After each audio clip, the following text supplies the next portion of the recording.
Ok, hermanos, Dios les bendiga. Bienvenidos a esta sociedad de jóvenes. Vamos a aprovechar esta tarde para analizar algunos versículos que tienen que ver con doctrina. Ustedes saben de que el sistema gigantesco de falsa religión que propaga el error en el mundo es el sistema papal. Por ende, siempre que hablamos de doctrina, tenemos que contrarrestar la falsa doctrina de que este sistema propaga.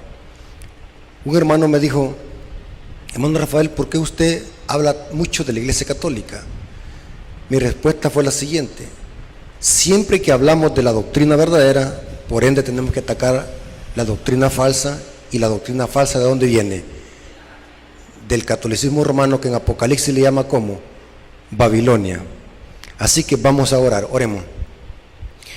Bendito Señor que estás en el cielo, santificado sea tu nombre. Gracias te damos porque nos permites en este momento poder enseñar tu palabra, conocer la sana doctrina. Bendice nuestro corazón, nuestra mente, que podamos estar atentos a este estudio, pues te lo suplicamos en el nombre de Jesús. Amén. En las Escrituras a Cristo se le da muchos nombres, pero es interesante que en Isaías 9:6 a Cristo se le da un nombre apelativo y se le llama Padre Eterno. Leamos lo que dice Isaías 9:6. Noten que no solamente el Padre, que es Padre de Cristo, Cristo es el Hijo de Dios y tenemos el Padre Eterno. Cristo dijo que oráramos: Padre nuestro que estás en el cielo. Y Cristo dijo: toda potestad me es dado en el cielo y en la tierra. ¿Quién se la dio? El Padre.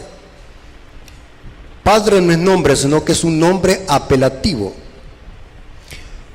Y saben, voy a espaciarme un poco en esto, hermanos. Antes de que leamos Isaías 9:6, la fórmula bautismal de Mateo 28:19 dice: por tanto, id y haced discípulos a todas las naciones, bautizándolos en el nombre del Padre, del Hijo y del Espíritu Santo. O sea que los tres tienen el mismo nombre, porque dice en el nombre, no dice en los nombres. Lean conmigo el texto. Vámonos a Mateo 28:19 para que vean cómo está estructurado el versículo bíblico. Mateo 28:19 dice: por tanto, id y haced discípulos a todas las naciones, bautizándolos en el nombre del Padre, del Hijo y del Espíritu Santo. O sea que los tres tienen el mismo nombre, porque Padre no es nombre, Hijo tampoco es nombre, ni tampoco Espíritu Santo no es nombre, sino que son nombres apelativos. Les explico. Por ejemplo, mi papá se llama Rafael. Entonces yo a mi papá, cuando lo encuentro, le digo: ¿cómo está papá? No le digo: ¿cómo estás, Rafael? ¿Me estoy dando a explicar? Yo me estoy refiriendo a él como papá, pero el nombre de él, ¿cómo se llama? Rafael, el nombre propio. Entonces, cuando hablamos de el Padre, el Hijo y del Espíritu Santo, esos no son nombres, sino que son nombres apelativos. Ahora entonces, ¿cuál es el nombre del Padre y cuál es el nombre del Hijo y del Espíritu Santo? ¿Ya se han puesto a pensar en eso? Y de paso, este versículo en las Biblias mesiánicas que han salido modernas, este texto no aparece, sino que dice: bautizándolos en mi nombre, dando a entender de que el bautismo debe ser solamente en el nombre de Cristo.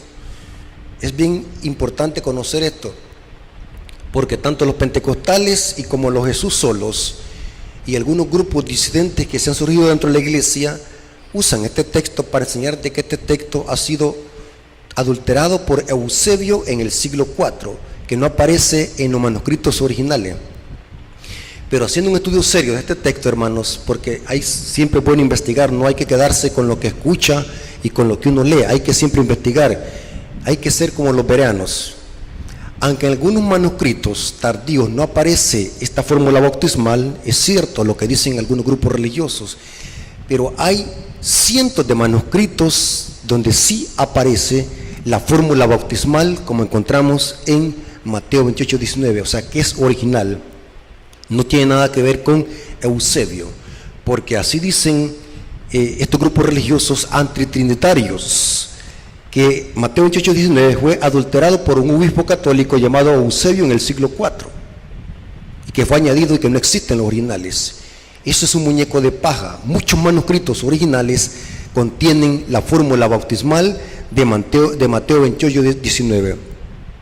Y para los grupos que están en contra de la Trinidad en la Iglesia Adventista, también se meten en problema con Elena de White, porque Elena de White cita Mateo 28, 19 tal como está en las versiones en castellano. O sea, Elena de White tiene más de 1000 referencias en sus escritos donde cita Mateo 28, 19. Y ninguna de esas dice que ese versículo haya sido adulterado. Tremendo, hermanos. Ahora, dijimos eso, hermanos, hice ese paréntesis porque es importante aclarar de que el nombre del Padre y el Hijo y el Espíritu Santo, ¿saben cuál es? Es Yahweh. En el hebreo es un tetragramatón, son 4 consonantes. Cuando Jesús iba a nacer, ¿cómo dijo el ángel que se le pusiera al niño? El nombre. Jesús en el hebreo significa Yahweh salva. E inclusive el versículo dice que se le iba a poner a Jesús ese nombre porque él iba a salvar a su pueblo de sus pecados, porque el nombre de Jesús es una palabra compuesta, significa Yahweh salva. O sea que el nombre de los tres es Yahweh. El Padre es Yahweh, el Hijo es Yahweh y el Espíritu Santo es Yahweh. O sea, a los tres se les puede decir que Yahvé en el hebreo. ¿Están conmigo? Yahweh salva. Ahora, vámonos a la cita que dije de Isaías 9:6.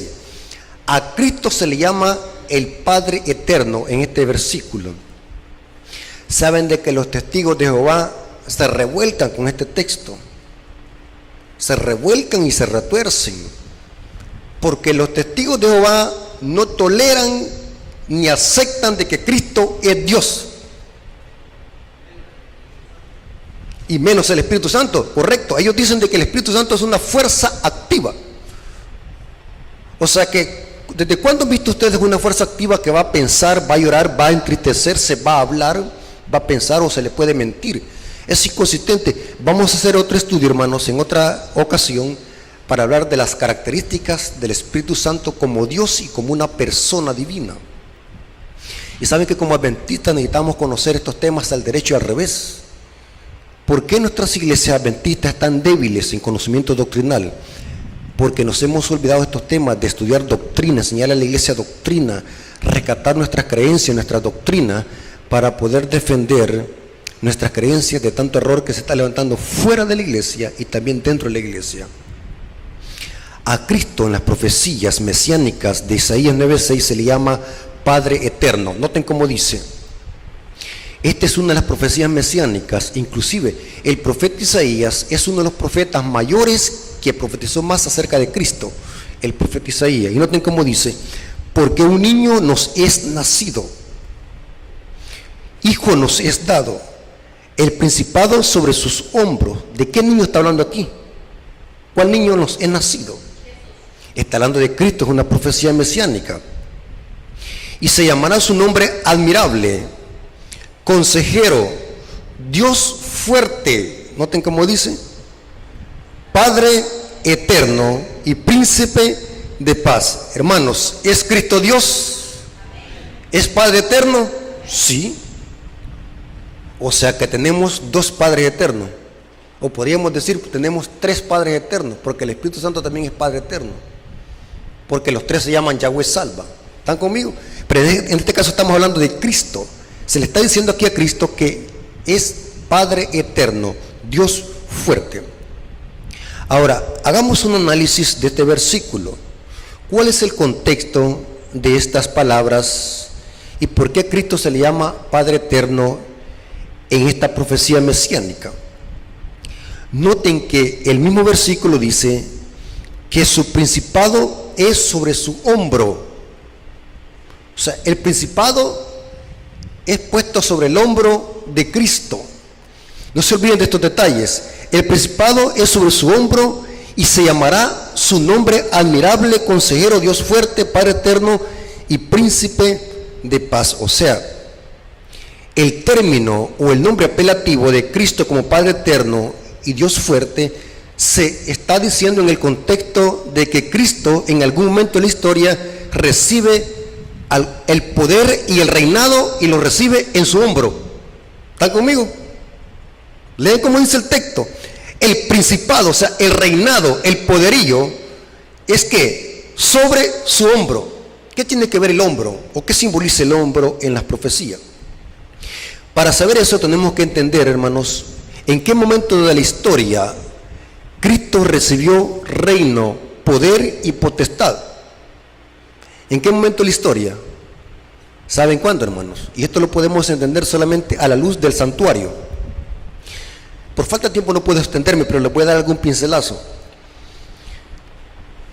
Cristo recibe su reino y su poder en el juicio investigador. Usted me va a decir, ¿a dónde dice eso? Daniel 7:14. Pero usted me va a decir, hermano, pero Cristo dijo que antes de ascender al cielo y darle la misión a los discípulos, Cristo dijo en Mateo 28, 18 al 19, toda potestad me he dado en el cielo y en la tierra. O sea, el Padre le da potestad. Pero ¿cuándo es que Cristo la obtiene o se le da en el hombro? Porque su potestad y su principado se le es puesto en el hombro. El profeta Daniel nos dice que es en el juicio. Noten cómo dice Daniel 7:14. Es en el juicio donde a Cristo se le da poder, reino y principado.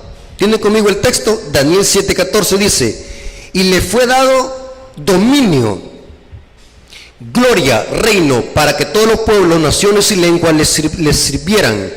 Su dominio es dominio eterno y nunca pasará, y su reino nunca será destruido. O sea que a Cristo se le da dominio y potestad en el juicio investigador. Cuando Cristo inicia la obra de juicio en el lugar santísimo, es que el Padre le da dominio, potestad y reino. Dice, porque el contexto son los versículos 9 y 10, 13 y 14. Cristo viene al anciano de días, se pone en tronos, se abren los libros. ¿Qué significa eso? Es una sala de juicio, porque empieza el juicio. Y cuando el juicio empieza, ahora Cristo viene al anciano de días para recibir ¿qué? Dominio, poder y potestad sobre todas las naciones. Pero la pregunta es, ¿por qué a Cristo se le da el poder, el potestad y el principado sobre su hombro? Hay una profecía que está en Isaías 22:22. Recuerden de que estamos hablando del profeta Isaías, porque Isaías fue uno de los profetas que más profetizó de Cristo. Noten que dice Isaías 22, versículo 22. Es una profecía mesiánica. En este contexto se está hablando de Eliaquim, hijo de Hilcías, pero es una profecía mesiánica. Noten que se dice en el versículo 22, y pondré la llave de la casa de David. ¿De quién? De la casa de David. Pregunto, ¿quién era David? Era un rey de Israel. ¿Y de dónde venían los reyes? ¿De cuál tribu venían los reyes? De Judá. Por eso es que en Apocalipsis 5 a Cristo se le llama el león de la tribu ¿de qué? De Judá, la raíz de David, porque los reyes venían de la tribu de Judá y Cristo vino según la carne ¿de cuál tribu? De la tribu de Judá. Y noten cómo dice, y pondré la llave de la casa de David sobre su... ¿A dónde puesta la llave? Sobre su hombro, y abrirá y nadie cerrará cerrará y nadie abrirá. O sea que hay dos puertas aquí, hermanos. Esto es muy extraño, porque yo cuando entro a la casa y ando la llave en el pantalón o en el portancillo del pantalón, yo vengo, me la saco y la pongo en la mesa o en algún lugar que la pueda ver la llave. Pero esta llave, ¿dónde se pone? En el hombro. ¿Ustedes creen, hermano, que todo lo que está en la Biblia es solamente por ocupar espacio o significa algo? Tiene que significar algo. Lo que pasa es que nosotros somos lectores superficiales, pero todo lo que está en la Biblia tiene su significado. Es puesta en el hombro esa llave. ¿Y esa llave para qué se usa? Para abrir una puerta y cerrar otra. Y cerrar una y abrir otra. ¿Están conmigo? Porque noten cómo dice: y abrirá y nadie cerrará, y cerrará y nadie abrirá. Ahora, es interesante que el contexto de este versículo está en el versículo 20 y 21. Está hablando de la investidura de un rey que iba a ser investido como rey. Iba a ser el siervo Eliaquim, hijo de Hilcías. Dice así: en aquel día llamaré a mi siervo Eliaquim, hijo de Hilcías, y le vestiré de sus vestiduras y lo ceñiré de su talabarte. Esta era la vestidura que usaban los sumos sacerdotes. Y según el libro de Hebreos, ¿cómo está Cristo ministrando en el santuario celestial? Como sumo sacerdote. Noten qué interesante. Todo esto tiene que cuadrar con el juicio, porque en el juicio Cristo recibe ¿qué? Potestad y dominio. Y sigue diciendo: y lo vestiré de sus vestiduras y lo ceñiré de su talabarte. Entregaré en sus manos tu potestad. Noten, su potestad. Y será para él morador de Jerusalén y la casa de Judá. O sea, todo cuadra, porque los reyes venían ¿de dónde? De Judá. Y lo hincaré como un clavo en un lugar firme.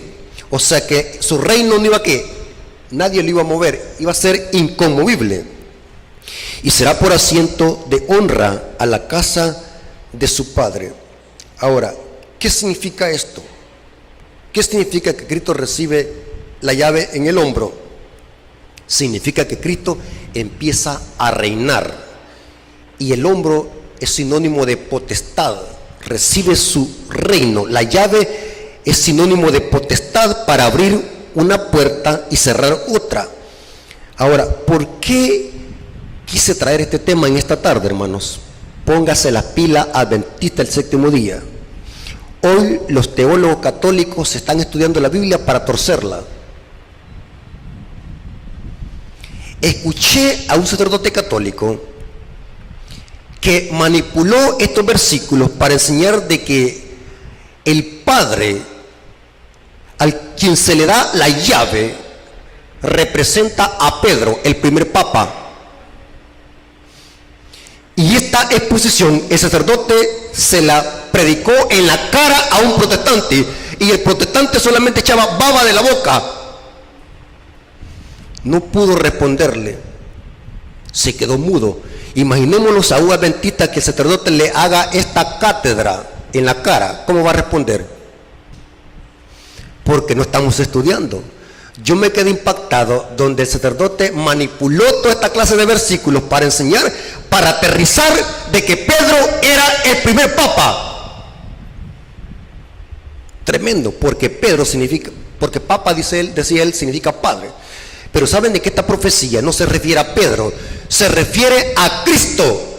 ¿Cuál es el cumplimiento de esta profecía? La encontramos en Apocalipsis 3:7. Noten cómo dice. Apocalipsis 3:7 dice: escribe al ángel en la iglesia de Filadelfia. O sea que la profecía de Isaías 22:22 tiene su cumplimiento con Cristo, y lo vemos caminando en el periodo de la iglesia de Filadelfia. ¿Cuál es el periodo de la iglesia de Filadelfia? ¿En qué periodo de la historia ubicamos la iglesia de Filadelfia? Aquí tengo algunos datos. La historia de Filadelfia la ubicamos aproximadamente en el año de 1798 a 1844. ¿Les suena eso? Esto lo desconocen los protestantes. ¿Conocen esa fecha, 1844? ¿Qué pasó en esa fecha? Los adventistas tenemos que conocer eso. Porque la iglesia de Filadelfia abarca ese periodo histórico. Porque aunque las 7 iglesias de Asia Menor eran 7 iglesias literales, representan la historia de la iglesia desde los tiempos de los apóstoles hasta la venida de Cristo. O sea, en la historia ubicamos a la iglesia de Filadelfia entre el año 1798. ¿Saben qué pasó en 1798? ¿Saben qué es lo que pasó? Según Apocalipsis 13, versículo 3, el papado sufrió una herida de muerte suministrada por qué potencia? Por la Revolución Francesa, ¿sí? O sea que la iglesia de Filadelfia en la historia tenemos que ubicarla entre el año 1798 y 1844. ¿Saben que en la fecha de 1798 hay más que la herida de muerte? Va que nosotros solamente ubicamos la herida de muerte en 1798, pero según Elena de White en el Conflicto de los Siglos, en la página 709, dice que en el año de 1798 inicia el tiempo del fin. Interesante. Allí inicia el tiempo del fin. O sea que entre el año 1798 y 1844 estamos colocando en un periodo histórico donde Cristo en algún momento de la historia iba a pasar del lugar santo al lugar santísimo del santuario. ¿Están conmigo? Y Cristo se ve caminando en la iglesia de Filadelfia, y noten cómo se dice en Apocalipsis 3:7, dice: escribe al ángel de la iglesia en Filadelfia, esto dice el santo y el verdadero, el que tiene la llave de David. O sea que la profecía de Eliaquim, hijo de Ulcías, se cumple con Cristo, no con Pedro. El que tiene la llave de David para abrir la puerta es Cristo, no es Pedro. Pero el sacerdote católico manipulaba este texto bíblico para sostener de que Pedro era el primer papa, para sostener el primero de Pedro. Tengamos cuidado, hermano. Hoy los católicos están estudiando más que los adventistas, y si no estamos preparados para estudiar con ellos, vamos a ser arrastrados. Por eso, hermano, es bueno. Elena de White dice en el libro Evangelismo que en lugar de tener tantos sermones en la iglesia, debe enseñársele a la gente, a la hermandad, a que estudiemos la Biblia texto por texto, dice Elena de White en el libro Evangelismo. Hay que enseñarle a la iglesia que conozca la Biblia, la sana doctrina, y a leer los textos en su contexto, porque de lo contrario vamos a ser engañados por estos falsos maestros. La llave de David la tiene Cristo, no Pedro. Ahora, aquí vemos algo interesante, hermano. Quiero que lo vayamos a la cita que manipulan los católicos para sostener de que Pedro es el primer papa. Mateo capítulo 16, versículo 16.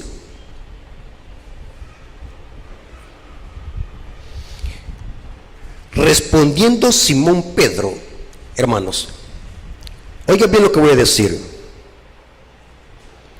Si logramos sacar a un católico del error de interpretación bíblica de este texto, ya lo ganó para Cristo. La interpretación de este texto es la columna vertebral del catolicismo romano. Desnuque esta interpretación y va a desmoronar el catolicismo romano. Convenza a un católico de que este texto que vamos a leer no se refiere a que Pedro fue el primer papa. Si lo convencemos, ya desechó los demás errores: la Asunción de María, la Inmaculada Concepción, el escapulario, el bautismo de bebé, el purgatorio, etc. Porque para los católicos este es el eje transversal que sostiene al catolicismo romano: el primado de Pedro, que Cristo fundó la iglesia sobre el apóstol Pedro. Y usan este texto, noten cómo dice. Mateo 16, versículo, desde el 15 leamos. Y les dijo: ¿vosotros quién decís que soy yo? Porque Cristo anteriormente había preguntado una pregunta interesante: ¿quién dice la gente que es el Hijo del Hombre? Y los discípulos empezaron a decir, unos dicen que eres Juan el Bautista, otros Jeremías, otros algunos de los profetas. Y ahora Cristo regresa a la pregunta a los discípulos, ¿y ustedes quién dice que soy yo? Y Pedro salta, el Pedro impulsivo salta y dice, tú eres el Cristo, el Hijo del Dios viviente. Noten cómo dice, y les dijo, ¿y vosotros quién decís que soy yo? Respondiendo Simón Pedro dijo, tú eres el Cristo, el Hijo del Dios viviente. Entonces respondió Jesús, bienaventurado eres Simón, hijo de Jonás, porque no te lo reveló carne ni sangre, sino mi Padre que está en los cielos. ¿Saben qué significa esto? Mi Padre te lo reveló que está en los cielos. El contexto nos dice que Pedro no sabía lo que estaba hablando, porque esas palabras el Padre se las puso en la boca, en la lengua a Pedro para que las expresara, pero Pedro no sabía de lo que estaba hablando, porque más adelante en ese versículo, en ese capítulo, Pedro estaba deteniendo a Cristo para que no fuera a morir a Jerusalén, y Cristo le dijo, apártate de mí, Satanás. O sea que Pedro no sabía, y esto lo corrobora Elena de White en el deseo de toda la gente, Pedro no sabía lo que estaba hablando. Cuando dijo, tú eres el Cristo, el Hijo del Dios viviente, no lo dijo porque lo había pensado en su mente, sino porque el Padre se lo había puesto ¿qué? En la mente para que lo dijera. Y noten cómo dice, esto no te lo reveló carne ni sangre, sino mi Padre que está en los cielos. Y noten ahora como consecuencia la respuesta que viene, y yo también te digo que tú eres Pedro, y sobre esta roca edificaré mi iglesia, y las puertas del Hades no prevalecerán contra ella. Aquí los católicos dicen de que Cristo edificó la iglesia sobre Pedro. Sobre esta roca edificaré mi iglesia. Ahora, hermanos, es interesante, hermano, de que la iglesia católica es una mezcla de mentiras y verdades, es confusión. Es más peligroso, hermanos, la confusión, porque le voy a poner un ejemplo. Yo a usted le puedo decir, hermano, echémoslos un brindis y hagamos un dos de una botella de Lagnate. Yo sé que usted me va a decir que estoy loco o va a salir corriendo inmediatamente. Pero si yo le digo, hermano, tomémoslos un refresco y ahí le eché 2 gotas de Lagnate de escondida, en oculto, yo sé que usted se la va a tomar. O sea, es más peligroso el veneno oculto, mezclado. Entonces, Babilonia lo que hace mezclar la verdad con el error. ¿Saben algo interesante, hermano? Aunque los católicos, noten lo que voy a decir, y quiero que agarren esta información. Los católicos, en el catecismo de la Iglesia Católica, noten cómo interpretan este fragmento que Cristo dijo, sobre esta roca edificaré mi iglesia. Noten cómo el catecismo interpreta ese versículo. El catecismo católico, numeral 424, capítulo 2. Noten cómo dice el catecismo de la Iglesia Católica. Siempre soy curioso, noten cómo dice. Movidos por la gracia del Espíritu Santo y atraídos por el Padre, nosotros creemos y confesamos a propósito de Jesús, tú eres el Cristo, el Hijo del Dios viviente. Y cita Mateo 16:16. Sobre la roca de fe confesada por Pedro, Cristo ha construido su iglesia. O sea que ellos mismos en el catecismo están diciendo que la iglesia no fue edificada sobre Pedro, sino sobre la profesión y la exclamación que Pedro dijo, tú eres el Cristo, el Hijo del Dios viviente. En otras palabras, el catecismo está admitiendo en este numeral que la iglesia fue fundada en Cristo. O sea, Cristo es la roca, dice el catecismo.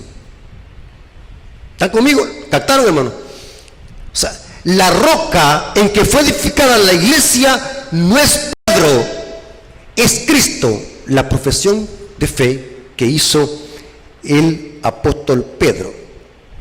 Ahora, ¿saben dónde está el problema en el catolicismo romano? El catolicismo romano no conocen ni su propia Biblia.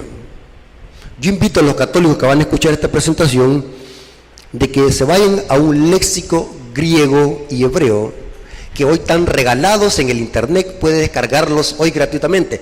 Antes tenía que tener por lo menos unos $100 para comprar un léxico en físico. Hoy con la tecnología está gratuito. Búsquese un léxico griego en el internet y descárguelo en su dispositivo, en su celular o en su computadora o en su tablet. Y váyase a un léxico griego y vea cómo traduce el término roca y Pedro en el griego. Aquí lo tengo, hermanos. ¿Saben qué interesante? El término roca en griego es Petra y Pedro es Petros. Pedro o Petros es un pedazo de roca que se puede agarrar con la mano y tirar, mientras que Petra es una roca maciza, dice el diccionario Strong y los léxicos griegos. Búsquense un léxico griego. O sea, en el griego, Pedro no es una roca maciza, sino que es una roca o una piedra rodante. El diccionario Strong dice que es una piedra, un pedazo de piedra. Investíguenlo, no me crean a mí. Mientras que Petra, o sea, roca, es una roca que grande, que no se puede mover. Grande. Y saben algo interesante, hermano. El término roca era un título muy común usado entre los hebreos para aplicárselo a Dios, la roca inconmovible. O sea que los discípulos y Cristo conocían muy bien este término, roca, para aplicarlo a Yahweh, al gran yo soy del Antiguo Testamento. O sea, la iglesia no está fundada sobre Pedro, sino que está fundada sobre Cristo. Imaginémonos, hermanos, supongamos, hagamos una suposición, que Cristo hubiese fundado la iglesia sobre Pedro. Ya la iglesia no existiera, porque Pedro, ¿qué es lo que pasó? No le veo tanto sentido que sea una roca Pedro, porque ¿saben por qué? El mismo Pedro devoró este argumento, porque más tarde, ¿qué es lo que hizo Pedro? Lo negó 3 veces. Eso no es una roca, eso es una piedra movible que se puede tirar para cualquier lado. Inclusive, por eso es que Cristo le dijo a Pedro, ya cuando estaban en el aposento alto: Pedro, ¿me amas? Y Pedro le dijo: sí, Señor, te amo. Y Cristo le dijo esa misma pregunta en 3 veces, porque en 3 veces le había que negado. Ahora, la iglesia está fundada sobre Cristo, no sobre Pedro. Pedro es una piedra rodante. Ahora, ¿por qué los católicos sostienen de que Pedro es el primer papa? Noten lo que dice Mateo 16, versículo 19. A ti te daré las llaves del reino de los cielos, y todo lo que atares en la tierra será atado en los cielos, y todo lo que desatares en la tierra será desatados en los cielos. El sacerdote católico decía de que estas llaves son las mismas que se le fueron dadas a Eliaquim, hijo de Ulcías.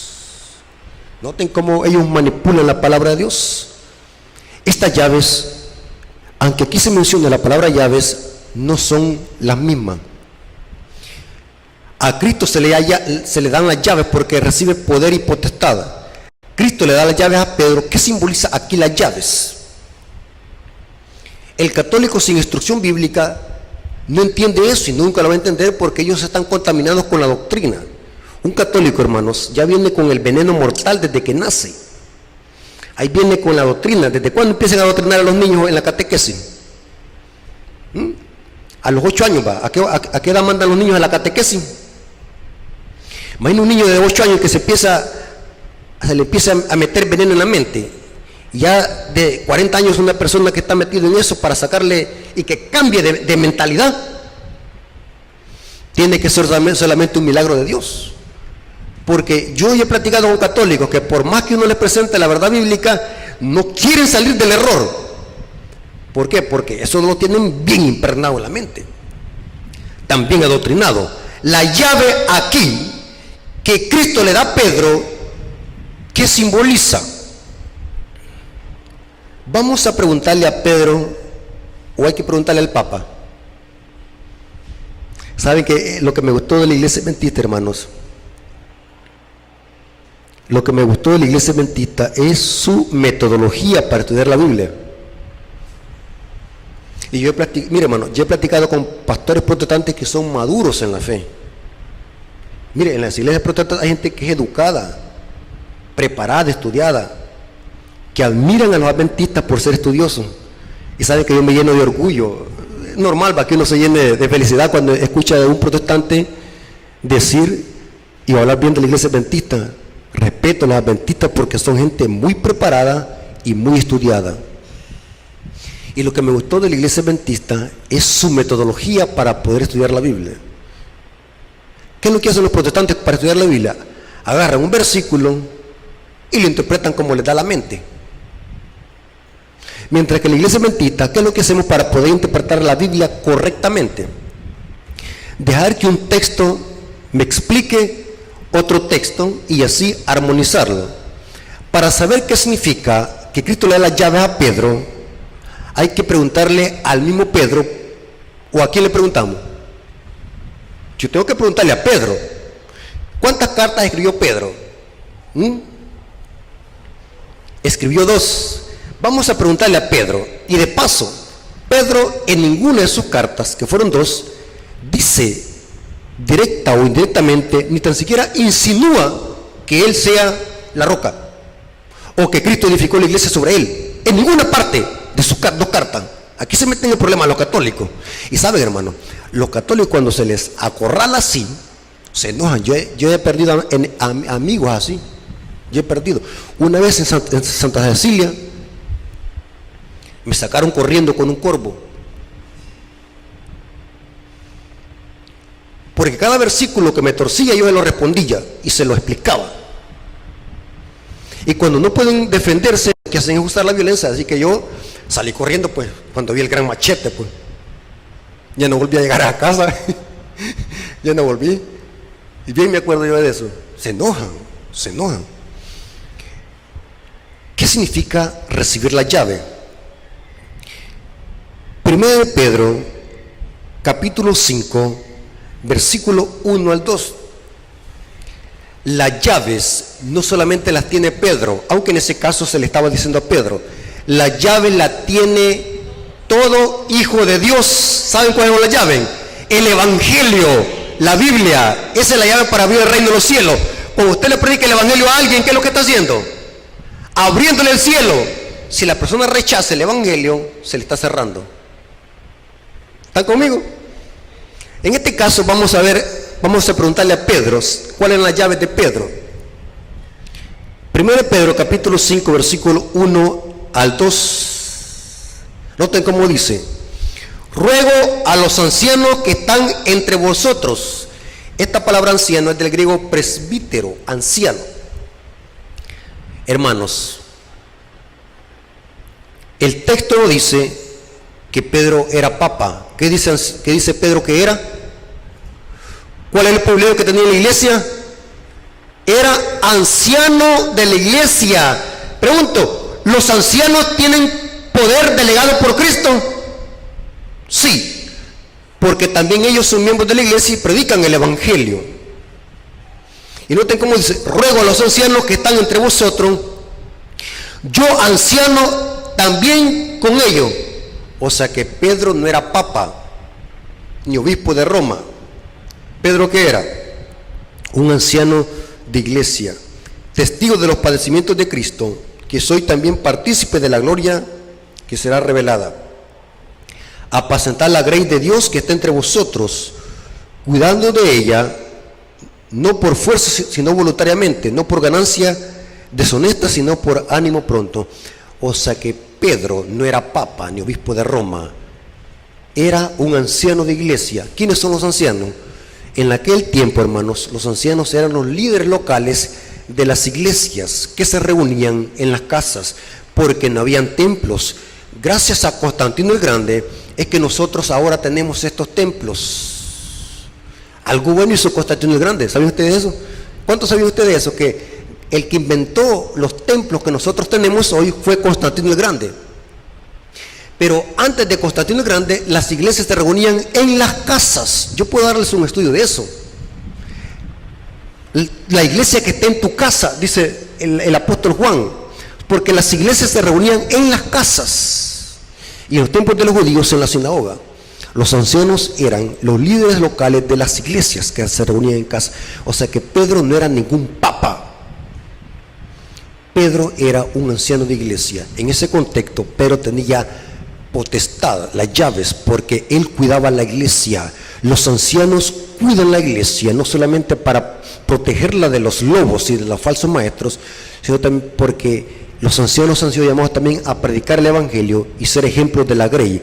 Eso significa la llave del reino, la llave de la ciencia, que todo hijo de Dios la tiene. No solamente Pedro. Usted, hermano Paquito, tiene la llave. Es lo que tiene en la mano, es la llave, la palabra de Dios. Todos tenemos la llave, no solamente Pedro.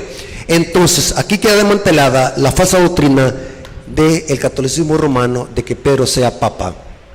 Hermanos, no crean en ese engaño. Estudiemos la Biblia para que podamos desmantelar todas esas falsas doctrinas para la honra y gloria de nuestro Dios. Dios nos bendiga, hermanos.